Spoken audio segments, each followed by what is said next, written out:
शादी होकर अपने घर में आई तो उसे पता चला कि उसकी जिठानी सुमन बिल्कुल भी पढ़ी लिखी नहीं थी। जेठ जी अच्छी कंपनी में नौकरी करते थे। सास ससुर भी पढ़े लिखे थे, लेकिन सुमन को ठीक से बात करना भी नहीं आता था। नव्या को ये बात अच्छी नहीं लगी।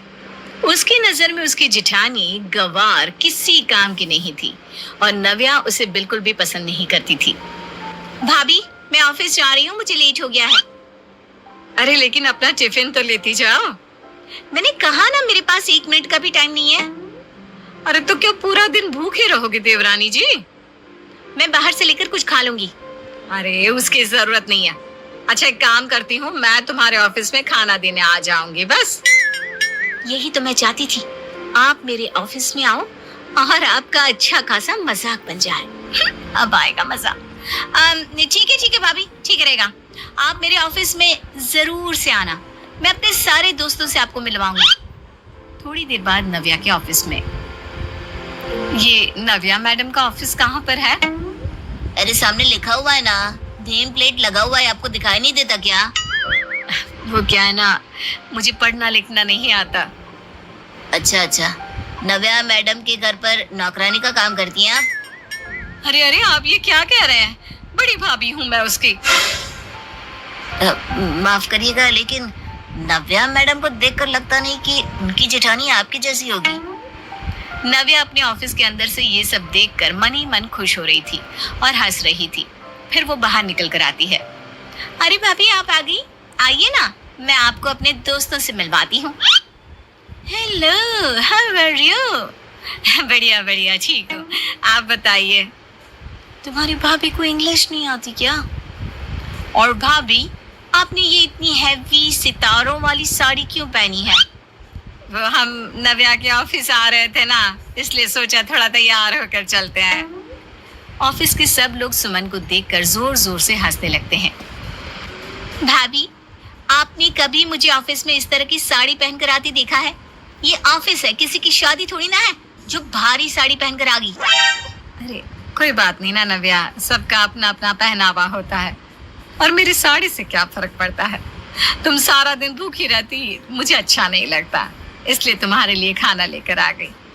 मैं कुछ भी पहन कर आऊंगी, कम से कम तुम्हें भूखा तो नहीं रहने दूंगी ना। हमें माफ कर दीजिए, अब तो बहुत अच्छी है। हम आपका ड्रेस और आपकी बातें सुनकर मजाक बना रहे थे। अरे कोई बात नहीं, नव्या मुझसे छोटी है, मेरी छोटी बहन जैसी, और इस नाते तुम सभी मेरी छोटी बहन हुई है ना। अच्छा अब मैं चलती हूँ। कुछ दिनों के बाद। अरे नव्या, तुमको तो कार चलानी आती है ना, मुझे जरा बाजार तक ले चलो। हाँ भाभी, बताइए क्या काम है? वैसे तो मेरे पास टाइम नहीं है, लेकिन फिर भी अगर पॉसिबल हुआ तो मुझे बाजार से ना अपने लिए कुछ कपड़े खरीद कर लाने थे। ओह, तो आपको शॉपिंग करनी थी? कोई प्रॉब्लम नहीं है, वैसे मुझे भी शॉपिंग करने के लिए जाना था। चलिए मैं आपको लेकर चलती हूँ। नव्या सुमन को मॉल लेकर पहुंचती है। अरे नव्या, यहाँ तो बहुत महंगे महंगे कपड़े हैं। कैसी बात करती हैं आप? मैं तो अपने डेली पहनने के कपड़े भी यहीं से खरीदती हूँ, आप भी खरीद लीजिए ना। अरे नहीं, मुझे तो अपने लिए साड़ी खरीदनी थी। तुम तो जानती हो ना, मैं साड़ी ही खरीदती हूँ। अरे भाभी, एक बार मेरे साथ आइए तो सही। ये देखिए कितना प्यारा ड्रेस है, मैं ट्राई करके आती हूँ। थोड़ी देर बाद। कैसे लग रही हूँ मैं भाभी? बहुत अच्छी लग रही हो, लेकिन तुम्हारा ड्रेस सिर्फ घुटनों तक का है, थोड़ा लंबा ड्रेस ले लो ना। ओहो, आपको पता है ना मैं ऐसे ही कपड़े पहनती हूँ। चलिए अब आप भी ये ड्रेस ट्राई करके देखिए। अरे नहीं, मैं ऐसे कपड़े नहीं पहन सकती। भाभी, आज तो आपको ये ड्रेस पहननी ही पड़ेगी और इसके साथ ये वाली हाई हील्स भी पहननी पड़ेगी। नव्या जबरदस्ती करके सुमन को शॉर्ट ड्रेस और हाई हील पहनने के लिए कहती है।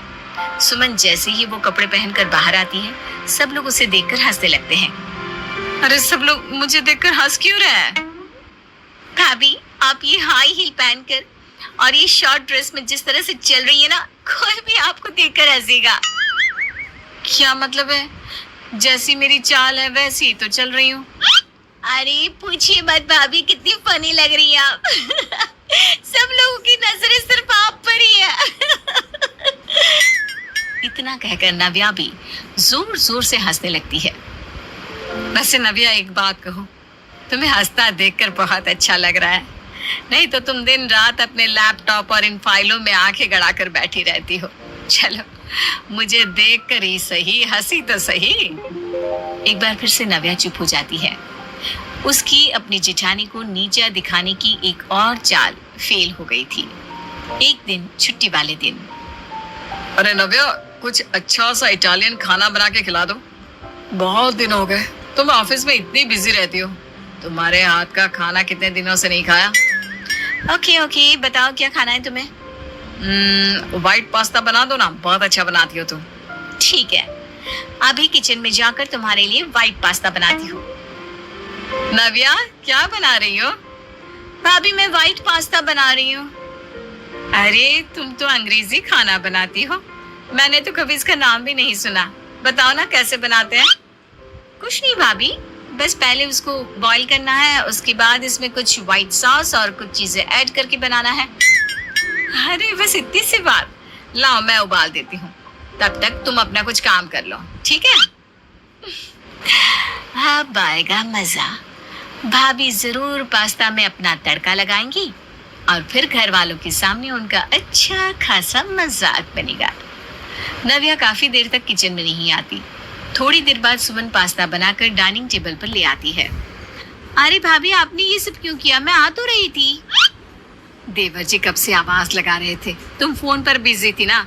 और वैसे भी तुमने मुझे बता तो दिया था कैसे बनाना है, तो बना दिया। अरे वाह भाभी, thank you so much.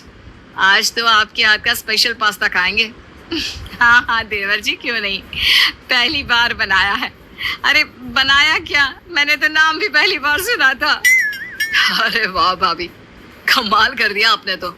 Italian pasta में प्याज और लहसुन का तड़का मार दिया, और वो भी प्रॉपर इंडियन मसालों के साथ। भाभी ने इंग्लिश खाने को भी अपनी तरह देसी बना दिया। भाभी, आपका भी कोई जवाब नहीं। आप हर चीज को कितनी आसानी से गंवार बना देती है। लेकिन मैंने तो पूरी कोशिश की थी अच्छा पास्ता बनाने की। क्यों, क्या आपको भी भाभी का गंवार पास्ता अच्छा लगा? आई नो, आपको पसंद नहीं आया होगा, दोबारा बना कर लाती हूँ अभी। अरे नहीं नहीं नव्या, पूछो मत। ऐसा पास्ता तो मैंने अपनी जिंदगी में नहीं खाया। अरे वो क्या व्हाइट सॉस डालकर फीका फीका सा बना देती हो तुम। भाभी ने तो इसमें मस्त लाल मिर्ची का तड़का लगाया है। भाभी वादा कीजिए, आप मुझे ऐसा पास्ता बनाकर बहुत जल्द खिलाएंगी। हाँ हाँ देवर जी, क्यों नहीं। आप और नव्या तो मुझसे छोटे हैं, आपके लिए इतना तो मैं कर ही सकती हूँ ना। और इस तरह एक बार फिर से नव्या की चाल उस पर ही भारी पड़ गई। कुछ दिनों के बाद, नव्या, मैं अपने मायके जा रही थी। देखो, अगर तुम्हारे पास भी छुट्टी हो तो तुम भी मेरे साथ मेरे मायके चलो। लेकिन भाभी, आपका मायका तो शायद किसी छोटे से गांव में है ना? हाँ, मायका है तो मेरा छोटे से गांव में, लेकिन तुमने तो कभी गांव नहीं देखा। चलो ना, बहुत मजा आएगा तुम्हें। ठीक है भाभी, आप कहते हैं तो मैं आपके साथ चलती हूँ।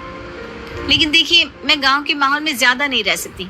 हम शाम को ही वापस लौट आएंगे। नव्या सुमन के साथ उसके गांव पहुंचती है। माँ, ये मेरी देवरानी है नव्या, बहुत पढ़ी लिखी है।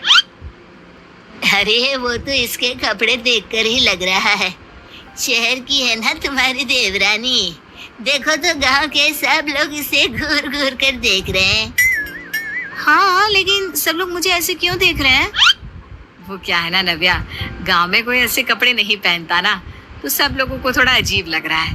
पर कोई बात नहीं, तुम आराम से रहो। रात के वक्त, भाभी अब हमें वापस चलना चाहिए। गांव में बिल्कुल मन नहीं लग रहा।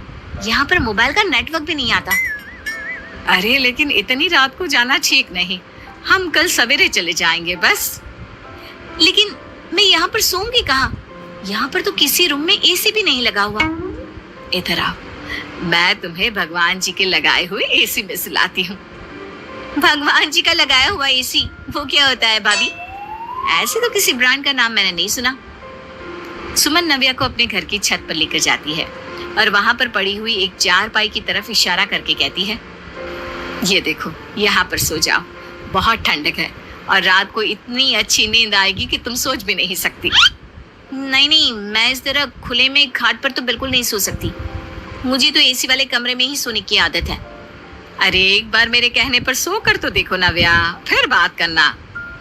पास में पड़ी दूसरी चारपाई पर सुमन चादर ओढ़कर आराम से सो जाती है। नव्या भी मुंह बनाकर खाट पर लेट जाती है और जैसे ही उसकी नजर आसमान में चांद सितारों पर पड़ती है, ओह माय गॉड, आसमान कितना सुंदर दिख रहा है। ऐसा तो मैंने पहले कभी देखा ही नहीं।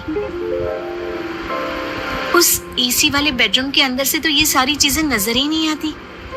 नव्या देर तक आसमान को देखती रहती है और फिर उसे नींद आ जाती है। सुबह के वक्त, अरे नव्या उठो, शहर नहीं चलना क्या? कितनी गहरी नींद में सो रही हो। अरे भाभी क्या बताओ, ऐसा लगा जैसे जिंदगी में पहली बार इतनी अच्छी नींद आई है। आप सही कह रही थी, यहाँ पर तो सचमुच भगवान का लगाया हुआ एसी है। कहा था ना मैंने तुमसे।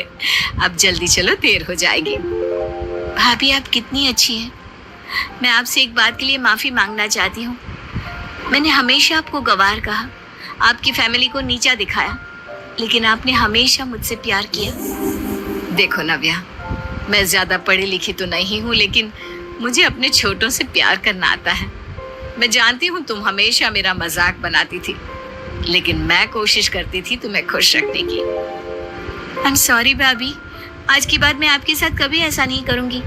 और देखना, आज से हर रोज मैं आपको पढ़ाऊंगी और थोड़े ही दिनों में आप भी मेरी तरह इंग्लिश बोलेंगी। ठीक है, ठीक है, ये तो बहुत अच्छी बात है। कम से कम इसके बाद लोग ये तो नहीं कहेंगे इस घर में गवार जिठानी और पढ़ी लिखी देवरानी रहती है। हम दोनों बराबर हो जाएंगी।